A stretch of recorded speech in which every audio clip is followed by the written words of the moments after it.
तर देशाचे प्रधानमंत्री नरेंद्रभाई मोदी यांना वाढदिवसाच्या खूप खूप शुभेच्छा. शुभेच्छा देताना आनंद आणि चैतन्य निर्माण होत आहे, कारण की यांनी असं काम केलं असं म्हणावंच लागेल. शेतकऱ्यांची जी इन्कम आहे ती 2 पटीनं वाढवणार असं म्हणणारे मोदी फेल ठरले. देशाची अर्थव्यवस्था खूप उंचावर नेणार फेल ठरले. जे म्हणजे रुपयाची किंमत डॉलरच्या बरोबरीने आणेल, तर डॉलर आणि रुपयाचे अंतर हे 100 रुपयाचं पार 100 रुपयाच्या जवळ आले.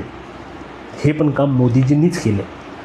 2014ला सांगितलं होतं त्यांनी की आम्ही 35 रुपये लिटर पेट्रोल देणार, ते 100च्या वरती पोचलेलं आहे.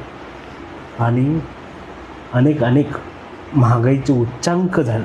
म्हणजे एवढ्या GST म्हणजे चुकीच्या पद्धतीने GST लावून आता आठवण आली, जेव्हा यांना बहुमत मिळालं नाही केंद्रात, तेव्हा यांना कळालं की GST माघार घ्यावं लागतं. GSTतून त्याच्यामुळे माघार घेतली. पण त्या GSTचा कुठलाही फायदा लोकांपर्यंत पोहोचेल केव्हा पोहोचेल काय माहिती. तर असे नरेंद्र मोदीजी प्रधानमंत्री यांना वाढदिवसाच्या अनेक शुभेच्छा. धन्यवाद.